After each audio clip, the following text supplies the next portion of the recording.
Hey, mamas. Welcome back to another episode of the Not Another Mama podcast. I feel like I said that super fast. Welcome again to the Not Another Mama podcast. That was better, right?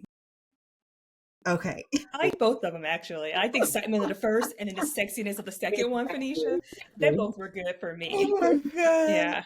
Yeah. Y'all, when y'all are watching or listening to this podcast, just know that the Colorado and USC game is on right now. So my nerves, It's like we all over the place. We all over the place. yes, my We got nerves Yes, is we just are. all over. But welcome y'all to another episode of the podcast. I'm Fanisia. I'm Ashley. Today we have a very special guest, a very good friend of mine who's now a mom friend. That's crazy. I mean, it's exciting. I know I have a lot of them. Like I have friends, we all got homegirls, but like a mom friend Oh is just my like God. it's just a special. It's an elite It's a club. different thing. Yeah, it's Mhm. way in which you can relate to each other next level. So I'm excited. Oh. Well, My mom friend, her name is Jessica, and me and Jessica actually met when I was an undergrad in college.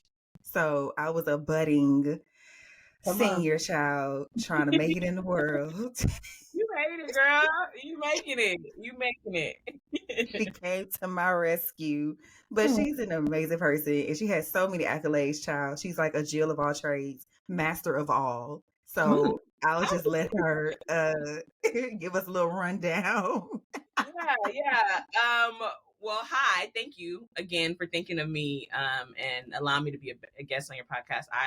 When you told me about it, I was like, absolutely. One, it makes sense that this is something that you're doing, and I feel like, there's all these mom podcasts and blogs and, accounts and all the things, but I think it's so important to hear from people like us that look like us and to share the stories from different perspectives and different walks of life, because motherhood is not linear or like you're in it and this is how it goes. Like it's all over the place. So like there's never too many perspectives out there, and I think that that's the beauty in motherhood. Like you learn so much, you can learn so much from literally anybody. So I loved that you created a space like this for women. And when you said what do you want to know, how do you, like, again, not an expert by any stretch of the imagination. I don't think anyone is an expert on motherhood because again it's a difference from day to day, but you can talk. I think you learn by sharing your journeys and what worked for you and what didn't work for you and what that looked like. So I was completely on board for this. So I'm grateful again for the opportunity. And I mean, I was gonna say I don't really want to talk about myself outside of motherhood, but yes I do. I Well, hype Girl, yourself do up. it. yeah, Do it. because I think mainly because I still feel like I'm finding myself. I know you said all these accolades, but I don't know that I feel like I have all of these accolades. Like I think I own my own marketing agency or communications agency, specialized mainly in like social strategy. I also work for the largest communications agency for a Black communications agency in the U.S. I think in the world, honestly, Burrell Communications. So shout out to Burrell. And I deal, like I said, mainly in social strategy. I help brands, small businesses, people to develop their social footprint, and what that looks like in creative ways, creating content from overarching campaigns. Right now, working on a really amazing campaign with Unilever. So like I get to do a little bit of this, a little bit of that. Outside of that, I love Ooh. interior decorating, which y'all actually get a little sneak peek in my room. I ain't shown it anywhere yet, but I'm working on developing what that looks like here. It's taking me only 2 years since I've been in my apartment, but little by little. But yeah, I think I would tag myself as a creative, somebody that is always looking to learn, grow, develop, share my gifts, learn from other people's gifts. And yeah, that's me in a nutshell. Can I just say, Jessica, you were so inspiring because like one of the things I really worried about becoming a mom is like losing myself, right? Like all my hobbies, the things that made me me. And like I'm starting to realize that that's not really the case. Like, I still retain a lot of who Ashley Rubin is. So like here you talk about like just the awesomeness you got going on over there. I got stock in Unilever, so I'm cheering for y'all to do well. So like It's good to hear from you, and it's like you're just inspirational. Just through this screen, I'm like, oh my goodness, I feel pumped up just having you, like, just Oh, talking to you in these like few minutes. oh, I love that. Look at And I think us. it's, I won't forget it's always, oh, I'm sorry. Did I cut you off? It's a little, No, you did I, was good.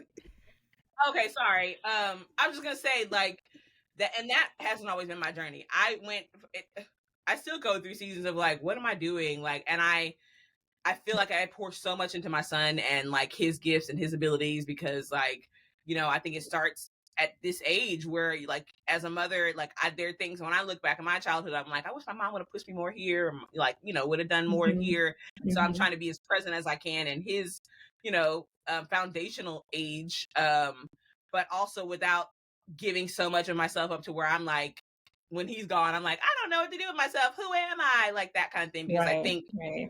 with my mom, like she poured everything into motherhood, which I love and I appreciate her for it because I wouldn't be who I am today. But I also feel sad for her sometimes because I do feel like she's now at the age she is now, like trying to find herself and feel more comfortable in like who she is and what she Yes. has to offer the world. And it's boundless, but like for her to have to discover that now, I feel like it's just it again, things happen the way they should. So I won't say that it was any regrets, but I do want to make sure that I'm not tipping the scales too far to the left or to the right, trying to keep that balance, which is a joke at times. But more ebb and flow. I say ebb and flow because some seasons you have to pour more into that than this, and or weeks Mm-hmm. or days or whatever. It can come and go. So yeah, I appreciate you recognizing that. So it takes some work. Ooh. Not Takes this podcast being good already. Okay. some All right. So, Jessica, we Uh-oh. had you to pick a number, okay? So, a good icebreaker that me and Ash decided to do was Black Card Revoked, okay? If you have Okay. not heard of the game. Yes, I have. I've actually been scared about playing y'all because like I know like I consider myself a black woman. I am a black woman, but you know what I mean? Like I be like, oh no, just let me know the You answer. blackity black. So, okay, this is your question now. And I feel, Okay. because this is it's so easy, child. I feel like this is a no brainer. So it says, what is the best love story of all time? Love and Basketball, Love Jones, Jason's Lyric, or A Bronx Tale? What? Okay. So here's my actually I would give the answer, then I might give the logic. So my favorite, there's three of those are like top like five in my like top five. I'ma say Love Jones. Is that it? Is that the answer? Because Listen, that so one, we don't that's do my no right answer. or wrong answers, but I hear so much about the Love and Basketball, like in hindsight, as a grown woman, and all the stuff she Yeah. went through. It's like, Yeah. girl, right, what? I still love that No. movie, hardcore, and you can't come back. exactly. Like it is what it But is. it's But like Love Love Jones, Jones hit different when it's you're just older. Yes. Yes, it does. it's just next level. So So, final answer, Love Jones. That's what it is. yeah, Bronx Tale's a I'm good gonna have to do Love Jones too. yeah. I like Jason's Lyric, but I'm just like, Mhm. So sad, Lord. It's just they're all have their moments. exactly. Yeah, yeah. Yeah, we're not gonna They're do all that. Okay, classic. so Love Jones for me. Yes. What you got, Ashley? Love Jones, y'all. Come on. Yeah. Yeah, yeah. And This Okay, is Love it's Jones. no brainer really for me. And just for the same reason Jessica was saying, like what was it? Oh my gosh. I keep thinking of Love and Basketball. Mm-hmm. Like that I'm just not into the kind of story, and that is just was just toxic from beginning to end. And like when you're a teenager, that shit is so romantic when you're a teenager, right? But then right, like you're like, oh my gosh, and like Yes, the ending scene with her playing basketball and the husband courtside little girl, you're like, oh my gosh. right, But you get right, older, you're like, you saw I like side and squinting at the whole story the yeah. whole entire time. You're like, right. yeah. Yeah, he never So shows her to the like. It's just like okay, but again, okay. though in hindsight, you're like, okay, so is this? Did I like? well, my life can imitate some of these, what you call it. So I'm like, I was internalizing this, and then I went and lived it out. Like, that's the problem. That's why I get out. Listen, I was Another swooning over it when I was younger because I was like, Yeah. "Oh, that's so cute, double or one nothing." Oh all. my god, no, It was so romantic, right? Right. No. I love No. it. I'm not into that anymore. So Love Jones, it No. is majority There we go. Come on. majority wins. So that's it. So that's it, folks. Love Jones. We'll put it down below in the Q&A. What's your favorite like of all time love story, like Black movie? Just put that in the comment box or comment on our IG. So we're gonna put a post up. You just comment your favorite like Black love story or just love story in general in the comments to let Yeah, us know what you think. But for us, it's Love Jones. It's Love Jones. absolutely. So this episode, I don't even know what the episode is going to be titled, but we just know we're talking about raising Black boys and being Black mothers, raising Black boys in the climate that we are currently in. So Jessica, you were a mom before me and Ashley. So you had Max at what age? At 20, I was 24. I turned 25 the next month. He's like, we're a month apart in birthdays. So like he was born on the 24th of March and my 25th birthday was on April 24th. So good old 24, 25. And I look back now, I was so woefully unprepared. Like, I think now my mom had 2 kids by 21. I would have, like, do y'all hear me? What? I, at 25, was like, y'all want me to go home with the baby? Like, and it's like, nobody's coming with us. Like, it's me. Yeah, Like, what? exactly. Yeah, at 25. Same. And like, Same. it Right. just, you're shell shocked for sure. But yeah, 25 or 24, 25. Wow. So first question for me, and I think me and Ash both have like a lot of questions for you, child, because yeah. First question for me is when all of this started happening in regards to like Black boys getting shot and moms losing their sons, how did that feel for you as a mom when things like that started to occur?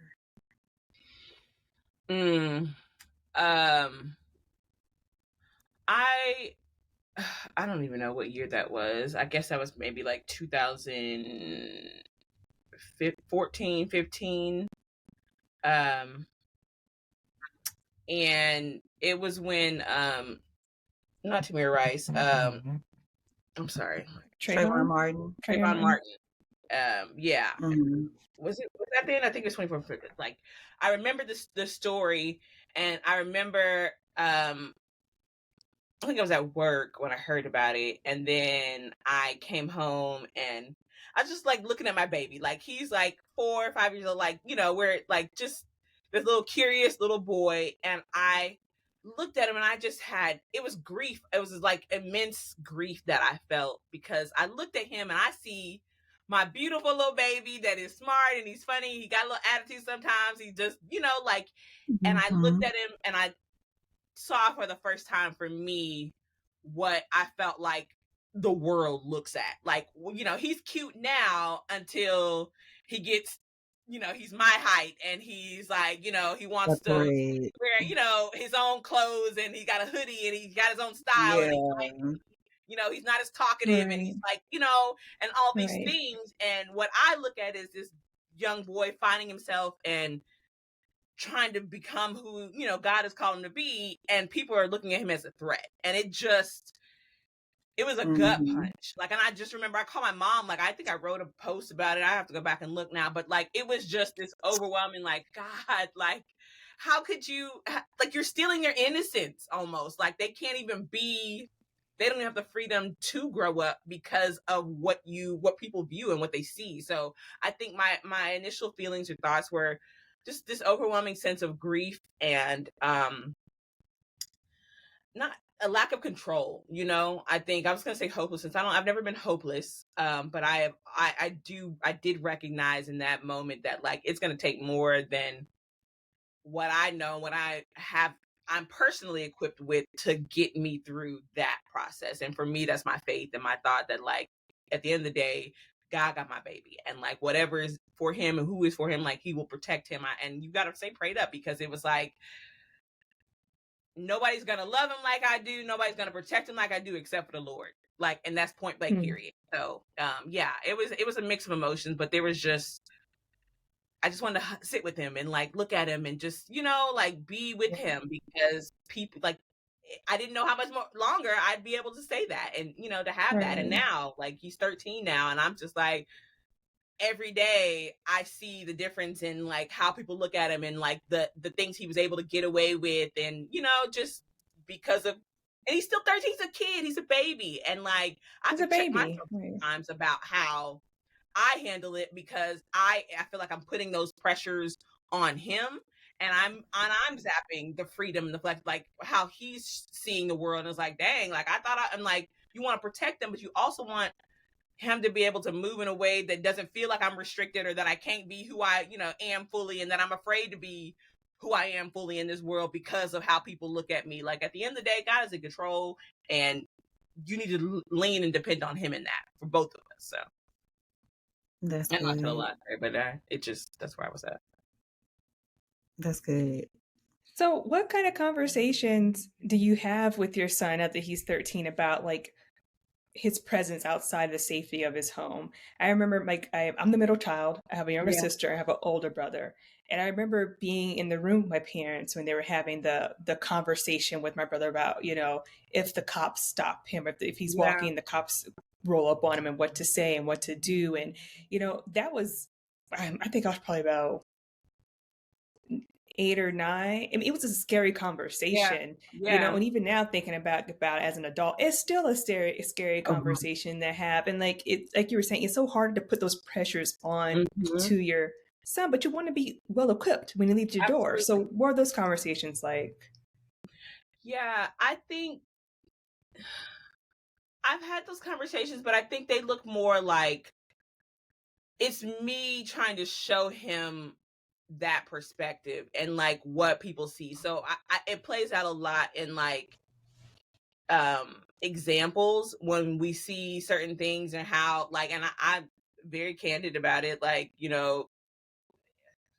what the little white boy does, and you see how he was able to get away with that, and you see what he does, and then we might have another instance where this little black boy has done something, and he's like, and he sees it for himself, because there's not, like, I can tell you, but I want you to be able to pick it up, so that not necessarily, again, that it's a difficult task, because again, it's the thought that like, I'm telling you these things not to make you feel like you always, your head always got to be on a swivel, and that you can't say and be or whatever. I want you to be able to live in your boldness and the truth that that is yours, but also know that like there's certain adjustments. Like, it just, I think at the end of the day, I don't want it to be about a race thing, or like the little black boy that can't. I think I'm trying to steer less into that direction, and more about having a foundation of faith, and who are you supposed to be as a man of God, as like, how do you carry yours? Because to me, that is the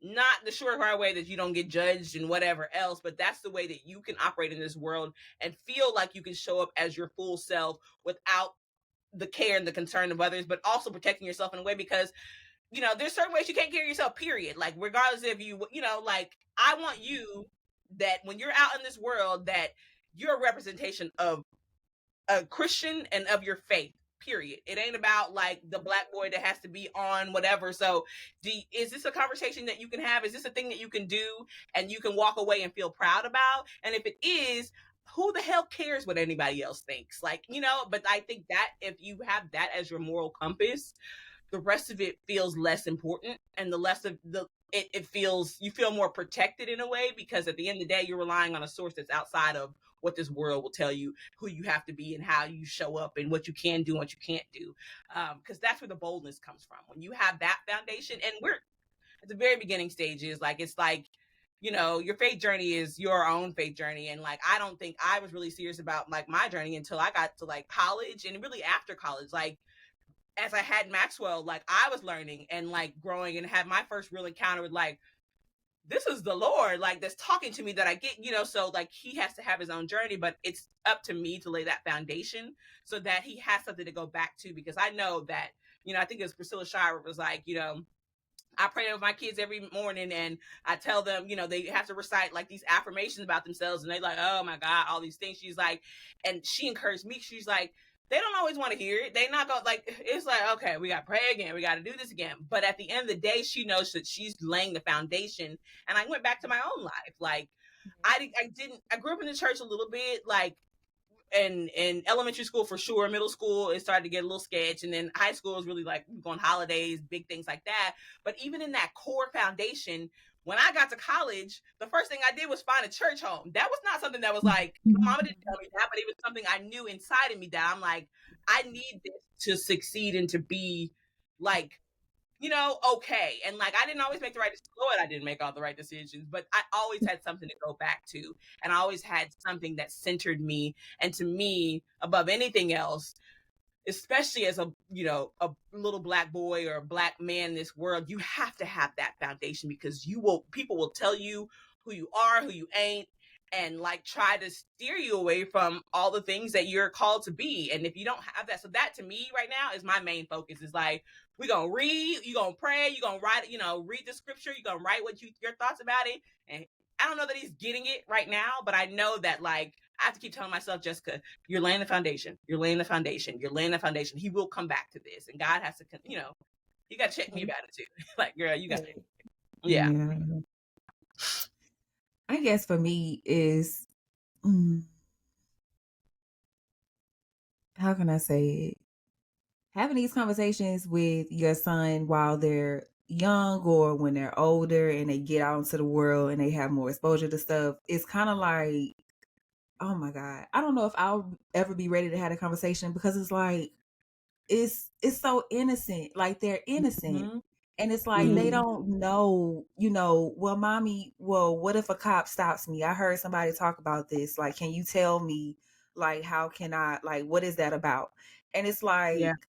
will I ever be ready for that day when I have to have that conversation to let him know, baby, when you're in the car, if you're driving, like, don't move suddenly, like, be a little still, Right. and then don't move until they tell you to move. Always have your license and your insurance in the car door or whatever.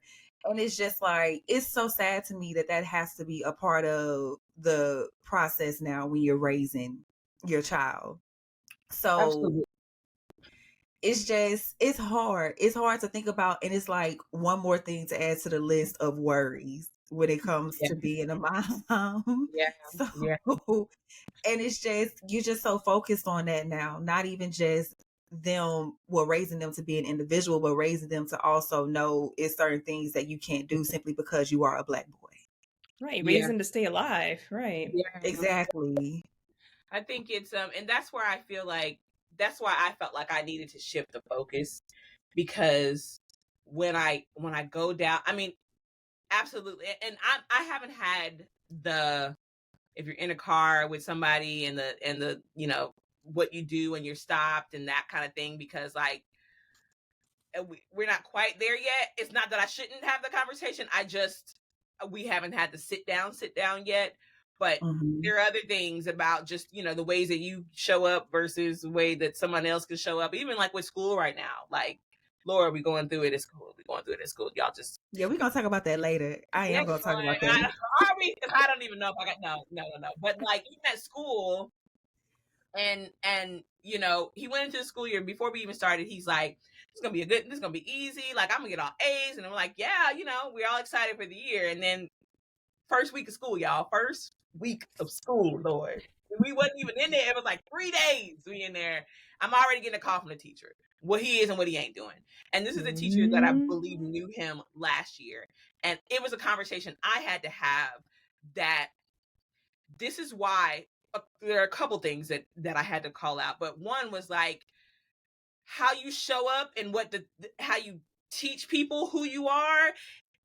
everybody doesn't get a reset, because I'm trying to be better about like not holding on to what happened yesterday. Let's move forward. Like we talk about it, address it, and like let's move forward, because we can't sit in that, because that's not what I want you to do. And then you're going down the rabbit trail, and then that becomes like the swirl that's happening in your brain about who you are. So I'm trying to do better about that as a mom, and just so that he knows. But everybody doesn't work like that. So if how you acted last year, you coming in and they're seeing, oh, that's that kid again. So you set the precedence for how people treat you. So this right here is a direct reflection of that. And then two, you don't get to like, and for him, he's a very like, people are just drawn to, like, I know he's going to do great things, because even outside of like sports and all those things, people are just drawn to him, like especially older people, older He's kids, so older adults. charismatic. He is, and he's funny, and so he has a natural like built-in like I'm a leader kind of mentality. Not he doesn't think he's a leader, but just naturally how he shows up, people are drawn, like they're looking to see how to show up based on how you show up. And so he's like, I don't want that. It doesn't matter what you want, what you don't want. This is a gift that's big given to you, and you have to be able to steward it. And so when you show up in a way, you already have a light on you. So when how you show up, people are going to be looking at you. There's an assistant principal that is like, he breathed wrong, she's calling it out. And I'm like, you have these eyes on you. And like, is it fair? Is it always fair? No. But that is just like, you have to, like, the little kid or whoever, the other people can show up like that.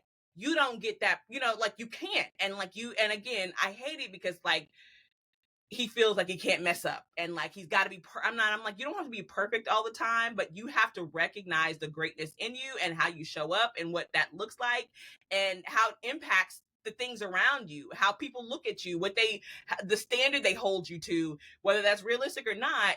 Things like that you have to be aware of. You don't just get to go through life and think that only your life impacts you, because that's not real. Like, what you do impacts others so greatly. And so those are the conversations I'm having now. And again, not so much as it is a little black boy, but it's also just a boy, period. And as a mom, a woman raising a boy, that's a whole nother struggle. But like, I'm trying to do what I can and letting the Lord help fill in the gaps, because that's a whole nother issue.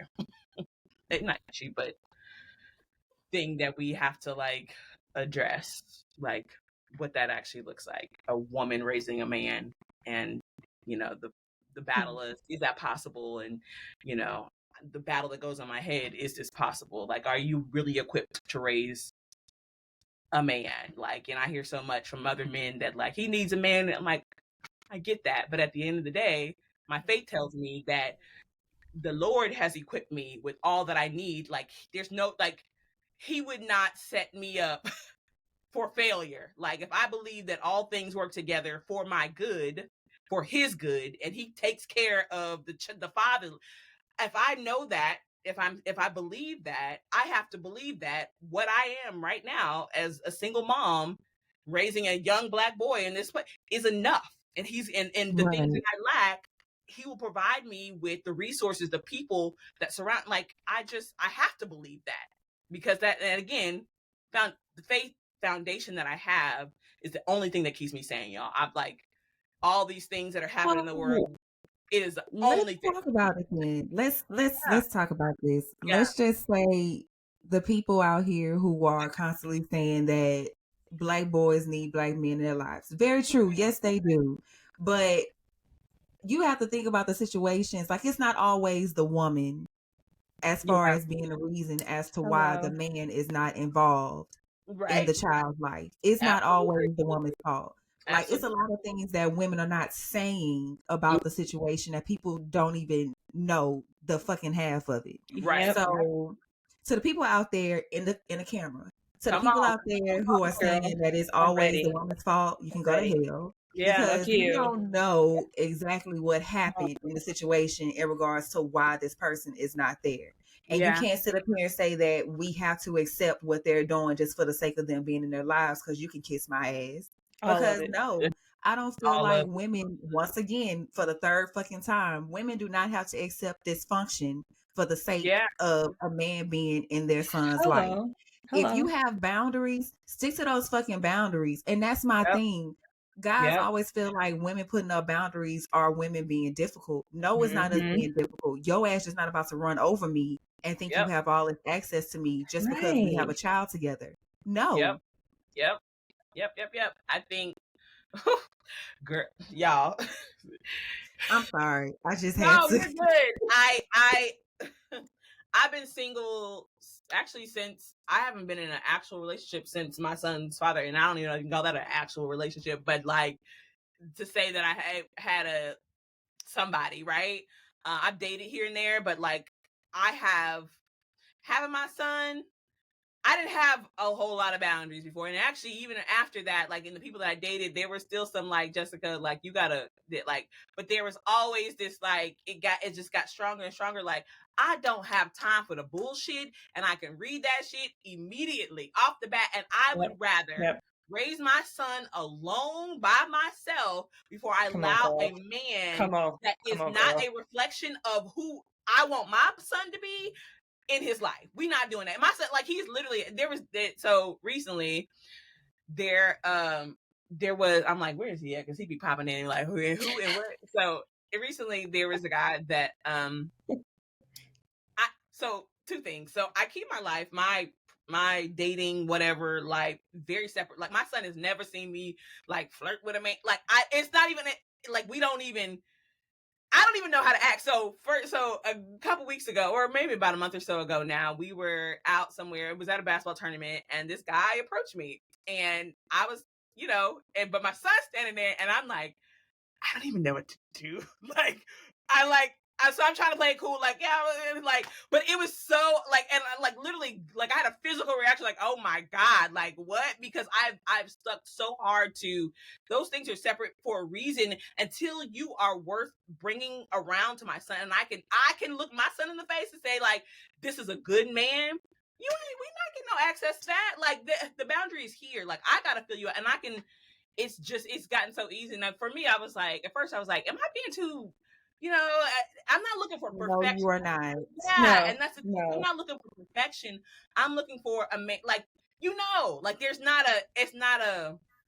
I've never got rid of a guy that I went back and said, man, that was a bad decision. Like everybody that ain't around for a reason, and I ain't thought twice about it. So like, it's It's just, that motherly instinct. Like you just know. what? And it's on top of already being a woman. So it's like you have that Mm-hmm. Yes. extra Mm-hmm. Like, layer of security. have no time for it, like at all. No time for it. See, I thought I was Right. crazy, Right. child. I was like, it's another level of No, security it when it comes is. to It being a mom is. and dating. Because now you're It's not only thinking about you yep, thinking about always. this person Yeah. being And I around your see us, child. Right. all the three of us together somewhere, or like, well, how would you engage? Right. Like that's my very first thought. It's like I know I'm supposed to be thinking about me and what I like, whatever, but I don't mean nothing if it can't come together all as a whole. Like we are the whole. Like, you know what I mean? So Exactly. This is us. We are the package It's a deal. package deal. It's a package deal. And if you want to step in here trying to disrupt peace, trying to like yeah, sabotage relationship with my kid, you can step off. Fuck you. yeah. I don't need that. The older I get,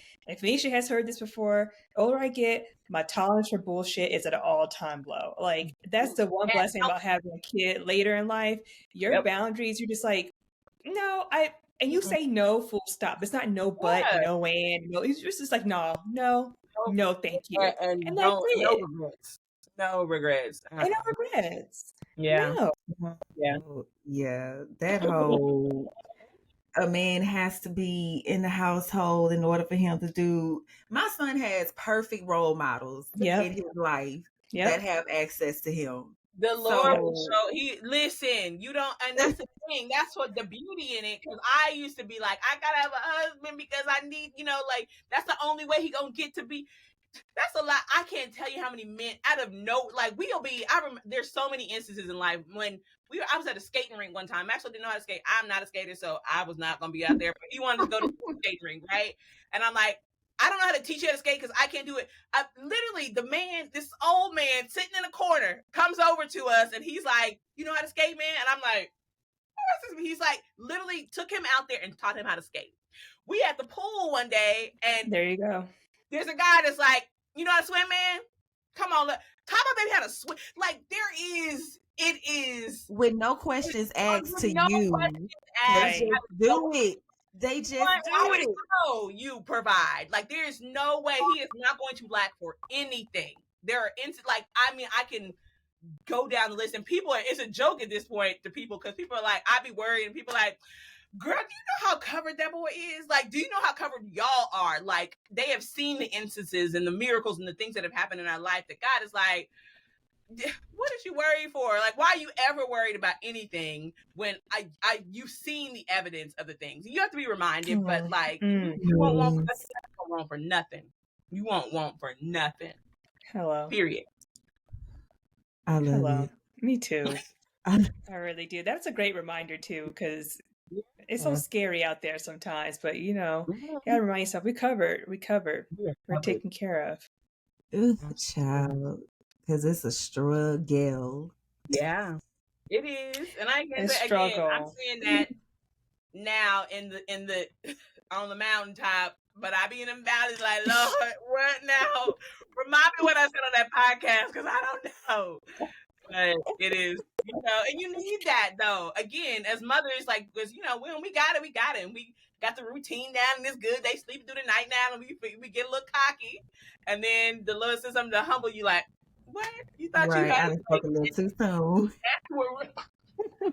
That's where I'm at now. Is like I know I can't do this on my own. Like the struggles that we're going through, that I'm going through with him, like it is forcing me to be so dependent on God because I don't like, there are little answers where I'm like, I have no idea what to say to him right now. I have no idea what, how to get him through this or, how to discipline him, what makes sense. Cause I'm out of all, like, I can't whoop you no more. I can't I took away everything. I done cut the hair. I've done all these things. I'm fresh out. Like I literally, and like I've said that to him. Like I don't know how to. Like I literally do not know how to parent you. Like I've said, we've had this conversation the last 2 weeks. I don't know what to say anymore. I don't know what to do anymore. I know I need the Lord, and I literally stopped in the middle of what I'm doing, and like I say and pray, but I was really like yelling at the Lord, and my son was like, No, "What?" that's still prayer. It is absolutely, and I'm like, Lord, this is so. You brought him here. Like, what is we gonna do? Like, and I was literally fist balled up mad. Like, I was so mad.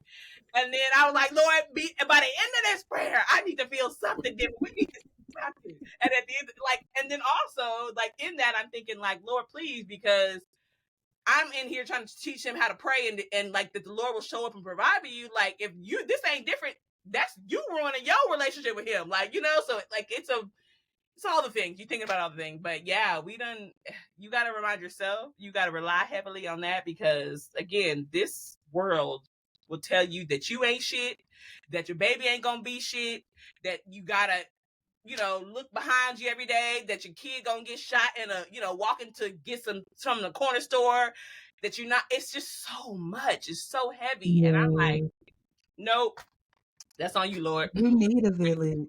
Yep. You have to have a village You have to have raising a village. a son. Not even just a son, but just a child in general. But I feel like boys are just a whole nother level. So yeah, Jessica, when I saw your post, I was like, yeah, girl, I got to get you to talk about this because all the things I'm thinking about with Farrison and when he gets older, God forbid, I mean, I know he's going to be a boy. He's going to be a young man. He's going to do certain things. But what do you do when you can't do anything else? And when you put the post up and just seeing so many people like supporting you and giving you all the resources and hey, try this, give me a call. And I'm like, damn, like that's what the fuck a tribe is supposed to do. Not judge you and say, well, if you would have had a man in your life, bitch, if you would get out of my business. I love the podcast. What? Yes.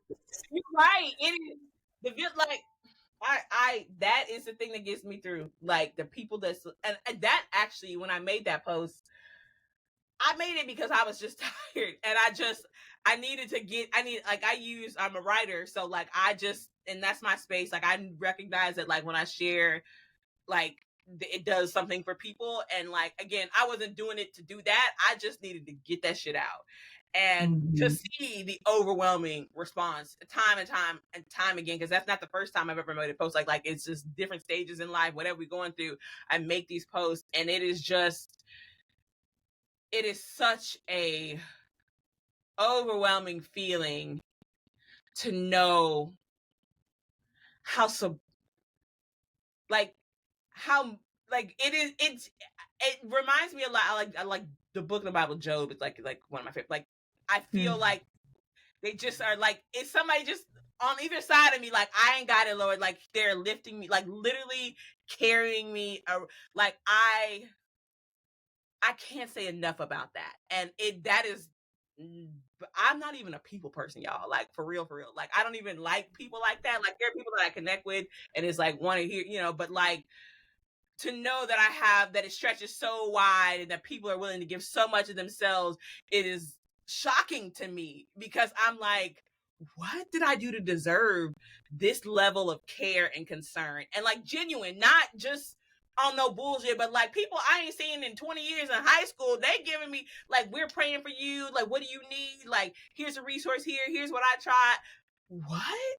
Like, that to me is the beauty in social media, but it's also like the beauty in a village. And like they don't have to be right there, but to feel like they're right there. And like I read it, and as I was reading the comments, like I couldn't even, somebody can't call me with the exact thing I needed to hear. She prayed for me. She gave me an example of like, she didn't even know all the things that were going on, but she gave me this a specific example that I was like, this ain't nobody but the Lord. Like, how did you know to even call me about this? But it was just like, I ended that day like, thank you, Lord. And not just for getting me through this day, but for the people that helped me get through this day. Like, Mm-hmm. the village is your village is everything. And being intentional Mm-hmm. about who you allow and it just, I say all the time, like, I don't know who Maxwell's going to be because so many people touch his life. And like, when I used to work at the church, like, he'd be in the running the video, and then he's serving in the and then he's helping somebody fix their car, and then he's like greeting people, and then he's like, and it's just all these different people that get to have this say or this like access to him, and people that love him in a way that like, what like the village is everything, absolutely everything. I know. I'm so touched right now. You're trying to, that's what we're not gonna do. We're gonna wrap it on I up know. I am right so through here. touched by hearing this. Like I felt like I wanted to I'm cry just now. part of Yeah. it. Me too. I have two questions for you, but I think my second question will come later on towards the end of the conversation. But for me, this is a pet peeve of mine where Oh, I gotta listen to him too. where people are just like, oh, he's gonna be a basketball player one day, or he'll be a good football player, or you're gonna let him play track and field. I'm always like, Yeah. he's I don't like how with young black boys, how we automatically put them in like the athlete box, the Mhm, athletic box, which mhm. is fine. Like, of course, all boys love sports and they love to Yeah. get out there and move their body. I understand that, but I'm thinking to myself, I want him to be good at math. I want him to be Yeah. a kind person. I want him to be Yeah. able, I want him to know about astronomy. I want him to know about psychology, especially psychology. Yeah. I think boys in psychology, like that, something needs to happen there. I Mhm, want him to have all these other things, but it's my pet peeve. People are just like, you're going to let him play football? You're going to let him play mhm. baseball? You're going to let Right, him do this? like, You're going to, what if I like, don't want him to be a professional athlete? Yeah. Yeah. what if I don't want him? Like, and it's not. I just don't like the idea of like putting this on him. Like, what if he doesn't want to be an Yes, athlete either? You gonna call him a failure because you don't want to be a basketball player? So like, Right. I don't girl. know if you've had to face. They probably have. And like, what do you tell yourself? What do you tell your son? What do you tell other people when they want to do that sort of thing? Like, impress their idea of your son onto him. Oh, that's good. That's good for a number of ways and reasons. I I see the why people do that, or why, and so I don't, when it comes to like the sports thing and like so specifically that, because one, my son is extremely gifted in basketball, and that's like the thing that he's always wanted to do. So like the sports has always been like our thing, like the thing that we do, right? But I see it's what we've been taught. It's all it goes back to just America, and like Yep. the black man is the workhorse, is the whatever, the talent, like he's the entertainment, he's the whatever, like it's ingrained in us, like that is truly all we know. And even with me, like growing up, or like that's all I thought about. Like I had other thoughts about what I wanted to do, but like my brother, he was a football star. Like he was like a star football player in high school. Like we just knew he was gonna go to college, go to D1, then he was gonna play in the NFL. And that is literally the only storyline I've heard. And so then I have a son, and it wasn't even an intentional thing. It was an innate, like he started walking, he was like 8 months. It's like the weirdest shit ever. Like he was like a little like your legs even work, like how you like walking, like it was weird.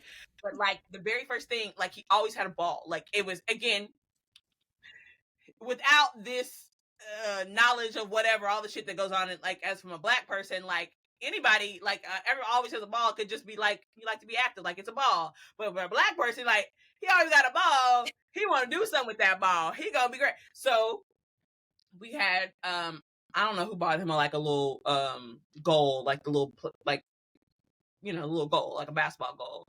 And he's like 9-10 months old. Even before that, actually, before he could walk, he's watching, like I would put him in his like little bumbo thing, and the only thing that he really paid attention to on was basketball. Like literally, like I have video pictures of him, and just like would not break eye contact, like, and I'm like, it was strange because he was so like 6 months old, and you're like, you can't even hold your, like 5-6 months old, he can't hold himself up, but he's like looking at things like just intently. So it was weird. Then when he started walking and he has his goal, he's dunking, and he's like making it sound like like he can dunk. I'm like, where did you even learn that from? Like nobody's, you're not watching YouTube where people dunk. Like, what is this weird thing? So in my mind, it was never that like I want my kid to play sport. It was like, I see something here, I don't know what it is, we just gonna go with it. He didn't even start playing sports until he was like 5 or 6. So like it was, years down the line. But like we went with it because like that was the only thing I knew. Now if he picked up something else, like whatever it was, but I think that was just like what happened. So it wasn't me intentionally, at least I don't think intentionally doing it, but I know that people do that because that's the only thing they know. It's like there's not anybody else making a big noise, and like you said, like with psychology, and like there's something that, like, if we saw it more and it became more of a norm, then that's something like we might see more of. So I don't take offense because I get why people do it. But the thing that does piss me off is, and my family does that, and this is going to be on the internet, but it is what it is, y'all, whatever. Yes, it pisses me off because we do it, and I think black people do it a lot. Like, oh, with his little bad self. Oh, with her little bad self. Ooh. Do not Okay. say that shit about my goddamn like that. It's annoying. Sends me through the roof, or he's gonna be a heartbreaker. Yes. He don't know how to love a woman. He don't know how to show up for a woman. He's gonna be kind. He's like that right there. That pisses me, and that to me does impact how your kid who he thinks he is. Like when you see, like, and even I remember, my son has like green eyes. When he was born, they were like blue. They were just like they stood out a lot, right? So people are like, oh my god, them eyes, he's gonna be a heartbreak, he's gonna be this, he's gonna be that. And I'm like, stop fucking saying that about my kid. Like, and 2, stop telling him about his features and what he looks like. He's smart too. He's really he makes you like all these things. And so I have to fight so hard. Like, and I like you checking at the door. Like, don't say that. And you can feel a way about it, but don't say that about it. Like, no, he ain't. Like, and like the bad shit, like he's so bad. Look at him, he's so bad. What is bad? He's not. He's curious. He's into whatever, but like he's being not a doing kid. that. And I will, and I'm telling y'all now, nip that shit in the butt. Like, do not let anybody speak over your kid out loud, especially to them, because it does. I've seen it. Like now, I'm dealing with my kid and the light skin mentality, like everybody like, yeah, his little light skin, and he's like, and he his cousin, they're mixed, and he's constantly comparing himself. His hair is not, the suit like it ain't that, and he's there's a complex there that I'm having to help him overcome because of all the things that have been spoken into him. There is a way that he carries himself because he is light skinned and he got the green, like not intentionally, but it is just the things that like make him. He relies so much on those things now that I'm like, that ain't even like you are so much more than what the fuck you look like, and more than and I had to catch myself with the basketball thing because he is great and I mean, I do truly believe that he is going to be going to the next level and wherever it takes him. I think that is the start of it. It's not the end. That ain't all the things. It will open the doors to greater things, but I have to be intentional about like how much I talk about that. I'm like, okay, like so Yeah. I have been intentional about like I don't give a damn about them like what you're doing on the court, whatever. We're gonna continue to work and do those things, but like what do them fucking grades look like? What does that matter? Hello. Like why you Hello. like what Hello. does the grades look like? Because he's been getting by. They've been letting him get by because he's a talented kid and we need him to play or whatever. I see it. If that shit ain't 85 and above and all them goddamn in 8th grade, every class you got need to be 85 and above. And if it ain't that, I don't give a damn what passing is. That is passing in this house. So if it ain't so, he ain't played football. He got one game in there and they've been without him since. And we're gonna continue to be without him since because I can't to y'all's point, you're so much more than that. Like, sports can be an avenue to get you to a thing, but it is not the thing. You are not that. And like, I have to be mindful of that as a parent, not because when you see the gift, you're like, okay, well, let's ride this. And it can't be that. Like, you're more than that. And I have to check myself to do. So checking people and check yourself too. You're like, oh, okay, we're doing too much on this end or that end, but don't be afraid That is to check a bitch. crazy. What is wrong with going to college on an academic scholarship? Nothing. That's all I want to know. Nothing. That would be so beautiful. Like, I would rather for my baby to be book smart Yeah. and good in whatever he does on the field. Because my thing is I keep thinking about this. It's like a lot of these guys, when they lose out on these sports, when they get hurt, they don't have shit else. They don't. And that's they don't have nothing to fall back on. They just dumb. Yeah. And then say you even make it to those levels, that's still a blip on the radar of your life. You can't do that forever. So they call LeBron old at 38. I'm like, damn, like I'm 30. Like, what are we doing? So he retired. Then what do you do? Like, he is a coach, played at that level, played in the NBA. He wasn't taught money management, all these things. His story is like, I lost all of that shit doing the most. And then I didn't have nothing to fall back on. He didn't finish his degree. He's made something of himself now, but having to dig himself up out of that and the darkness that came with that and the depression and all those things. So being intentional about it now and making sure that you don't put all your eggs in one basket in that space and knowing that a whole person, there's more to life than just this part of it. Like, you got to know that now. Like, now. Exactly. Okay. Yeah. Child. That was just the most irritating thing. What y'all said, the two pet peeves. But then also, when I was in college, all the football players always majored in human performance or communications. Yeah, or business management or something, business. Right. So they can get their stuff, which is understandable. Now, the business degree, that's cool because you can fall back on that. But human performance and communications, I don't want to see you on my TV. Right. You can barely hold a conversation. So what you gonna talk about? Right. I wasn't gonna say anything. Right. Okay, so you want to be a coach? Yeah. You're not really that good now. I don't even. It makes me sad more than anything because they don't know. Like, there's not anybody telling them that you can want more. You do deserve more. You can be more. It's not.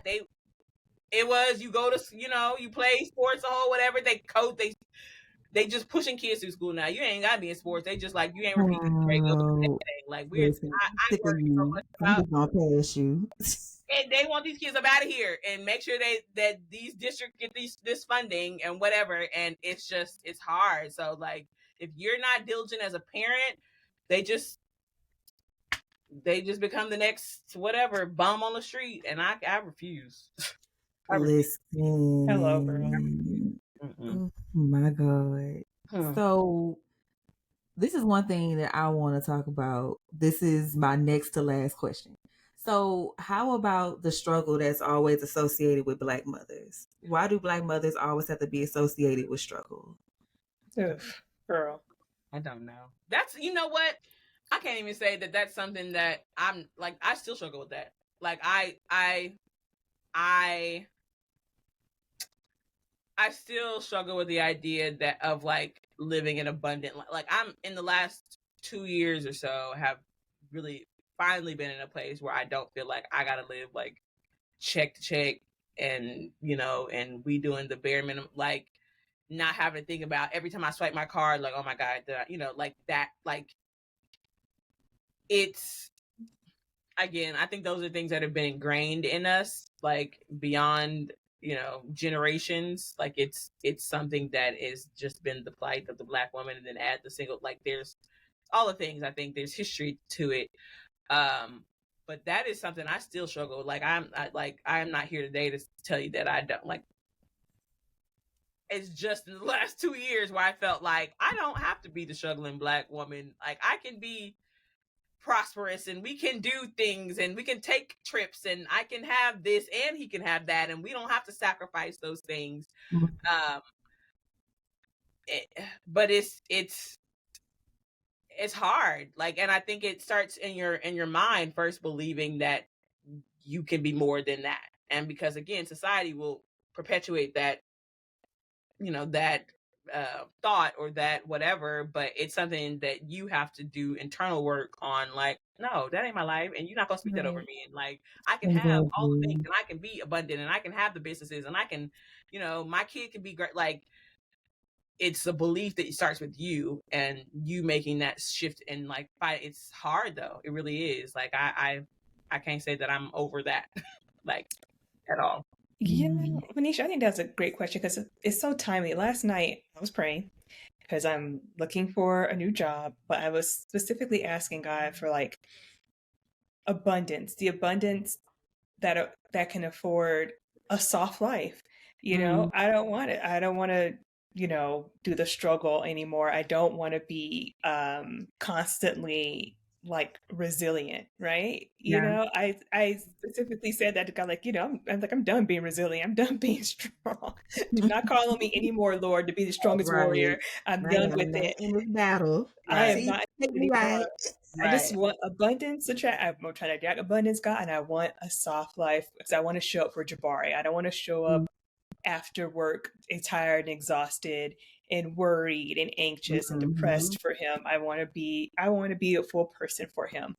And I think it's important. I think Jessica's right. Like I had to, somewhere along the line, I had to tell myself, like, you have to stop it. Like the buck stops here, right? Like I have to stop this, like letting myself fall into these struggle situations. Sometimes, you cannot help it. Shit happens, right? Yeah. Like life throws shit at you, and before you know it, you were just struggling. You just trying to, you hobbling through each day and just, just crawling through each day just to make it. I know that happens, but I'm like, something in me is just fucking done with the struggle. I am fucking done with it. I'm tired of it.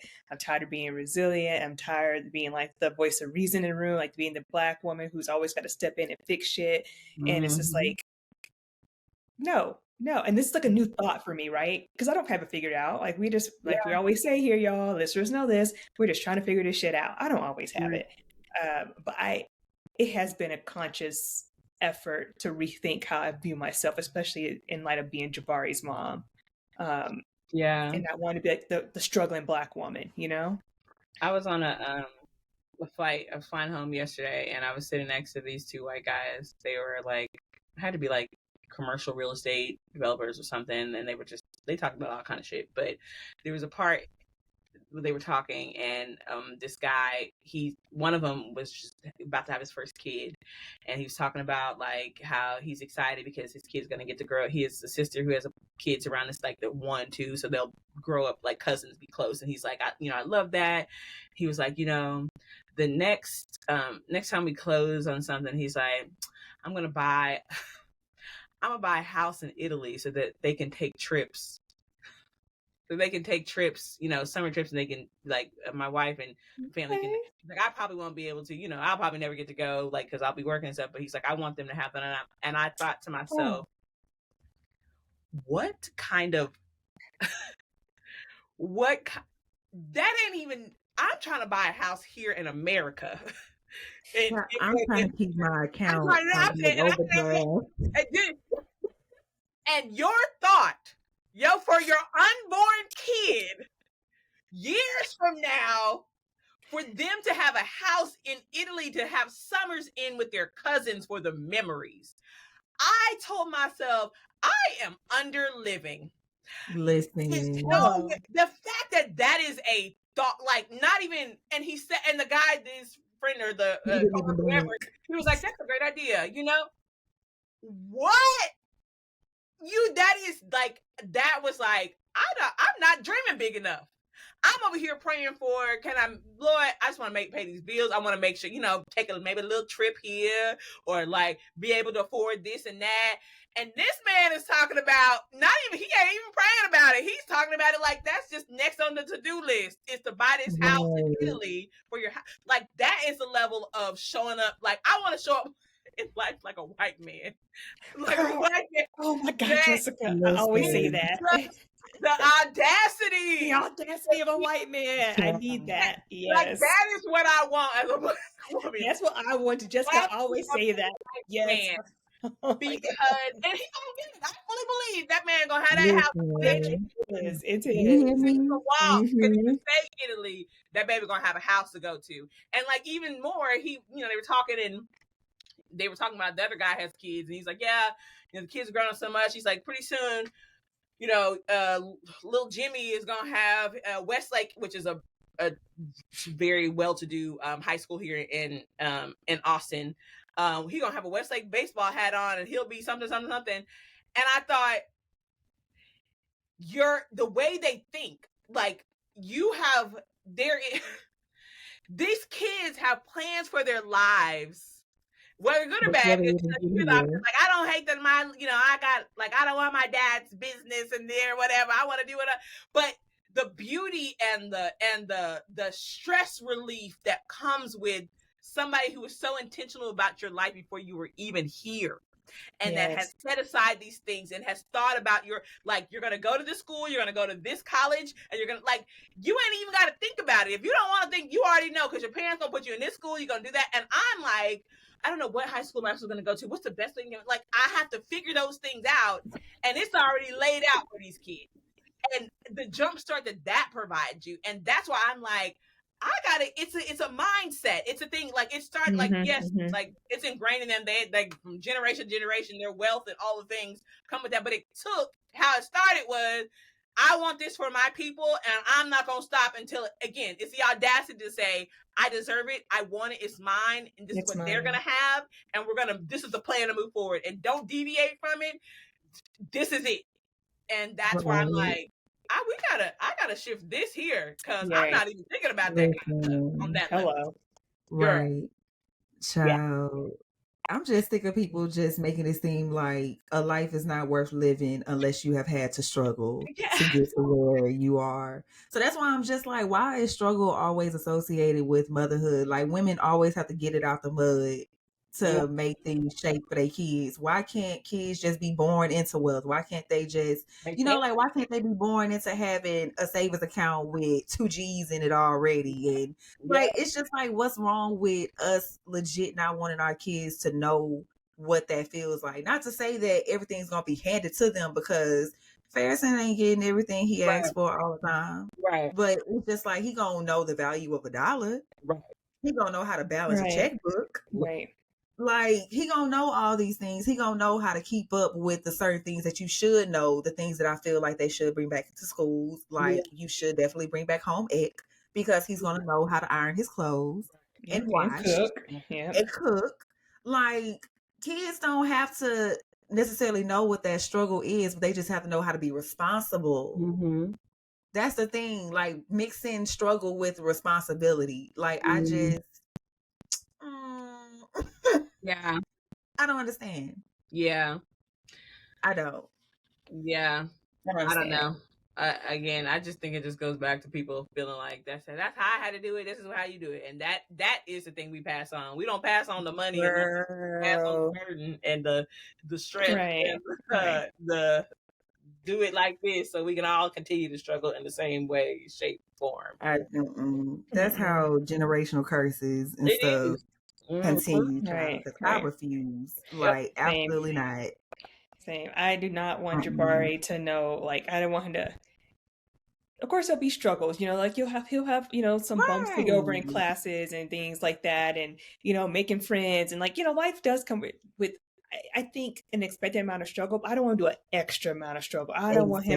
I don't want him to worry about like me, not having enough to provide for him. I don't want him to know anything about that. I want him to know about finances, but I don't want him to ever think that, we're hurting for everything. And I want to be humble. I want him to be a humble person. I Mhm. want him to understand, like, yeah, you don't have to go through the struggle. This is your community. You have a community that loves you and supports you. But remember those roots. Mhm. Yeah. I don't ever want to hang it over Jabari's head, but I do want him to remember where he comes from, and I do want him to, like I said, be humble and appreciate where he's at. It's like constant balance of things, right? Not wanting him to be struggling, not wanting to spoil him, wanting him to be humble, not wanting him to be cocky. It's just all these things that constantly It's a lot. Yeah. race throughout my mind, raising It's a lot. him. Mhm. It is. Also, make sure you guys are giving yourselves grace in this. What's that? Right. I know. Listen, because I'm hearing you, and I'm like, I was that, I am that, I'm all the things, and like, I know that I have to consistently remind it. That's why I wanted to say it with you guys as well, is to give yourself grace. I love that you guys are at a point. I mean, you're new in this motherhood journey, and there's so that, like, the possibilities for life are endless. I mean, they still are. Not that my kid, I'm not done right. Like, he's 13. He's still a baby too. But like, there's actual babies, and there's like, oh, that's my baby kind of thing. And that's my baby. But I want you guys to know that whatever happens and whatever you get to and whatever journey you on, like, to extend yourself grace. I don't think that I have, because I'm hearing y'all talk, and I'm like, damn, I ain't done that. I need to do more of that. I need to do, like, I'm making the mental note of, like, I said I wanted to do this, and like years ago we said, like, I wanted him to be at this point, and it's like, at the end of the day, you have to give yourself grace, because it is just you, and it is just you. Like, I don't want it to be like oh, it's just me, and like, you're not enough. It is like, you are more One than enough. person. Yeah, you are, and you are so much. You're required to be so much and do so much. Like, give yourself that grace, and to know, like, damn, I'm doing a good job. Like, I know today wasn't I might have lost it, and I didn't do all the things I said I wanted to do on this checklist, and I ain't taught him this yet, and he ain't here, and we ain't done this yet, and it's easy to get caught up in all of that and feel like you're not doing enough, you're not enough, we ain't done enough, he ain't gonna be enough, and like, and the more the years go on, and you're comparing where you thought you was gonna be at, where he's at now, or where y'all are at now, and you start to look at yourself like, what? I'm saying it because it's gonna happen. Like, it happens, just life. It's gonna happen. You're gonna get to a point where you're like, shit, like, we ain't, and I just want to make sure that along this journey, if you're doing nothing else, I want to make sure that you're extending yourselves grace and reminding yourselves that, like, it's you. It's you, and not only are you taking a account for the things that you're doing that you ain't done, but the things that you have done, and who he is, and because of you, and the things that you've taught. Like, be conscious and be present in that. And that's what I'm saying about it. Because y'all are amazing. Child, we in the podcast on that. Yeah. Y'all are amazing. Like, this is, Oh, thank you. you're like, truly, truly, just the fact that you're even thinking about those things says the kind of moms that you are. Like, because this mom's out there, they ain't think about none of that. Again, we see so many of them.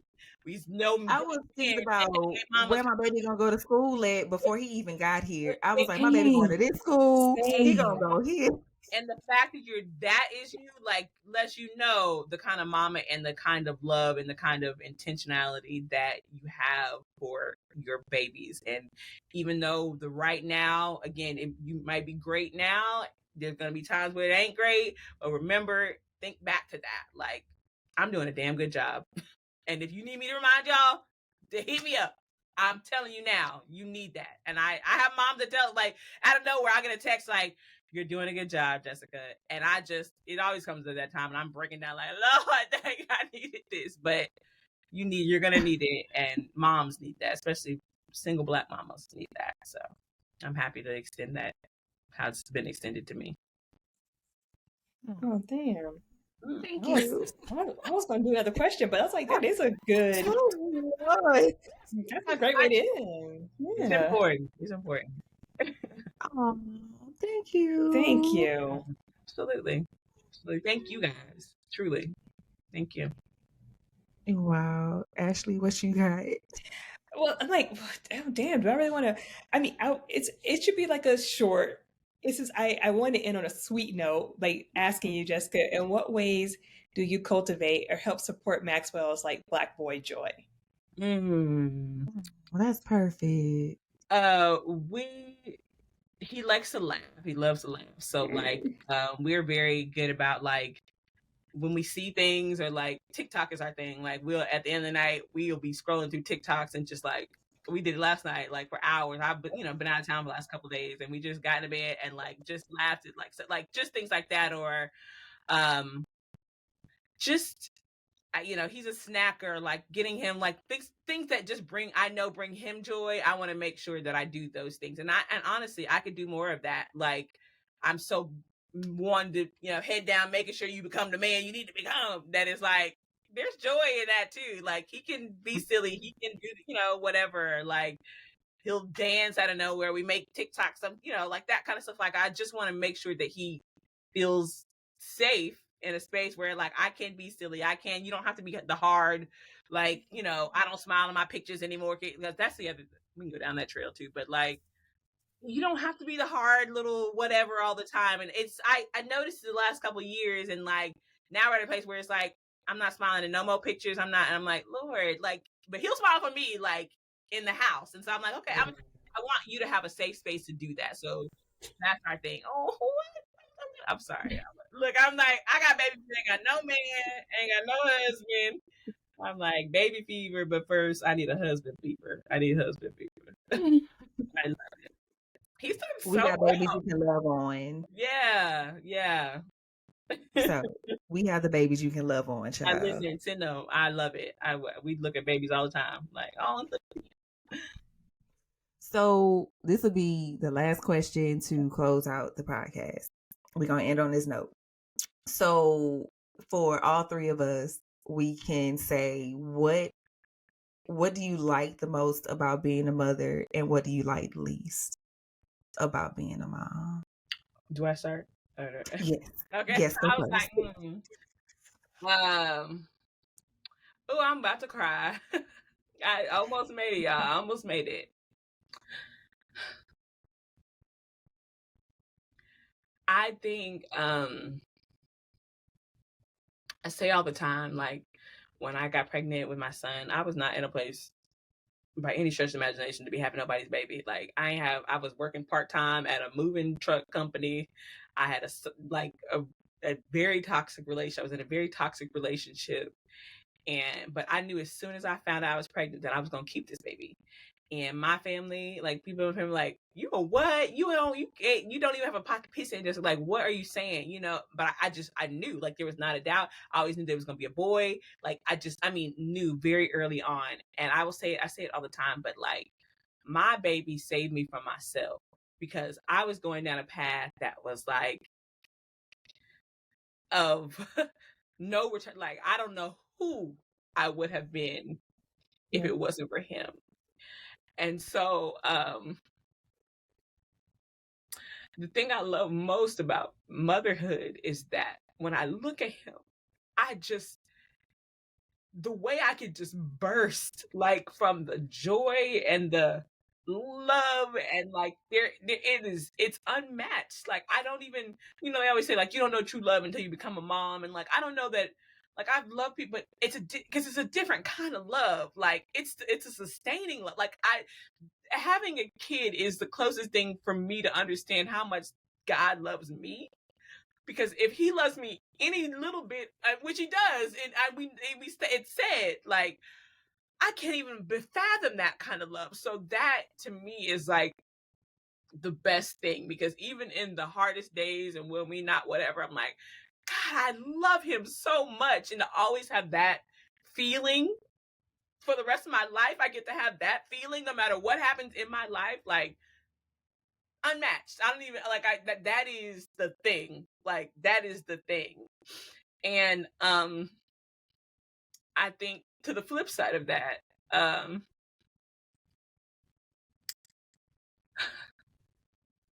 think the thing that I hate the most about motherhood is the not knowing of like, am I doing this right? Am I messing him up? Am I making the right decision? Like, am I hurting him? Am I, is he gonna need therapy after this? Like that feeling, can come in very strong depending on the seasons of life and the things. And, I just want to make sure that he knows that at the end of the day that like, I gave my all, and that you know what I mean? Like that feeling. So that is that to me, carrying that, it's the juxtaposition, you know, like there's this overwhelming whatever, but then there's also with that comes this like responsibility of like making sure that you show up for them in the ways that they need. And that can be overwhelming, especially as a single mom. Like that can be a lot. Like it's all on me. If I gotta get up out the bed, I gotta get him to school, I gotta fill in the blank, you know. So it can be tough at times, just that reality of the duality of that. So those are mine.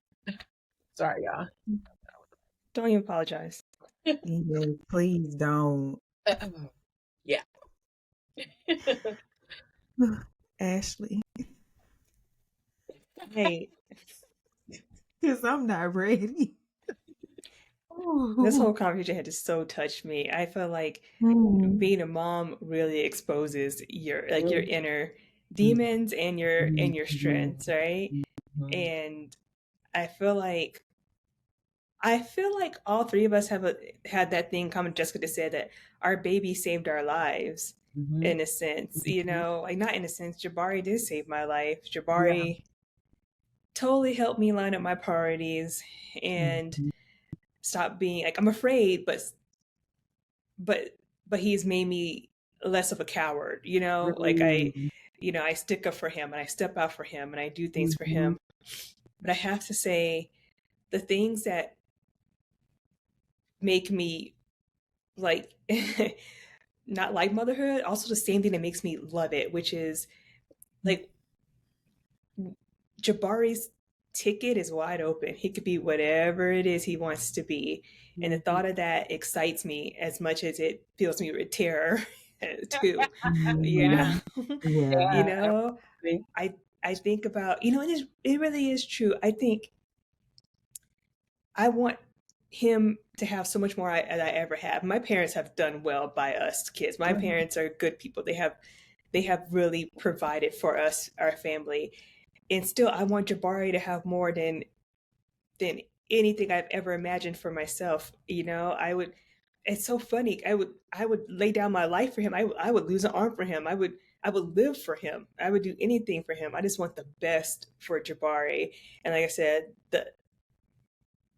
I just cannot wait to see what the future holds for him.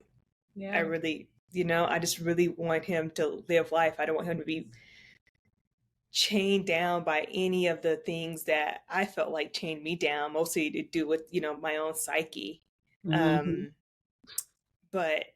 yeah, that's what I'm going to say. The same thing that I love about being a mom is the same thing that makes me anxious is that I don't know what his future is going to be like. It can be anything, and that's the exciting part and the scary part. Yeah. Okay, so the thing that I love most about being a mama is, oh my God, it's a lot. It's a lot that I love about being a mama. One, just like Jessica, just like Ash, both of y'all, like, I didn't see myself being a mama, especially not right now, because I had made this move to Arizona. I was finding myself. I had just turned 30. And it's like, okay, it's nothing but up from here. And then boom, find out I'm pregnant. And it's all the uncertainty that comes with it before. But then it's kind of like leading up to the pregnancy, everybody knows my pregnancy was not the best. But as soon as he got here, it seemed like all of that went away for a moment because now it's like you have this little person that's dependent on you. So I guess my best part about being a mom is somebody sees me as their superhero. Mm-hmm. Mm-hmm. So it's like to him, mommy is invincible. Mommy is always going to be there. When I wake up in the morning, mommy is right there beside me. When I fall off my bike, mommy is going to be there. Like, it's just knowing that I have this little person who literally depends on me for everything. It's scary, but it's also rewarding at the same time because it's like he knows mama is always going to be there regardless. When all the cards fall, when you ain't got nothing else to pull, mommy is going to be there. So to me, I feel like that's a good feeling because at one point I felt like I didn't have nobody. I felt like I wasn't even worth it. Like I didn't feel like I was a person that people could really depend on because I didn't even know myself. I didn't even know if I was going to be here before I even got pregnant. Yeah. Let's just say that. Yeah. So for somebody to be here now, I have this little person that depends on me for everything. That's the most rewarding thing. So my baby definitely saved my life. I can say that.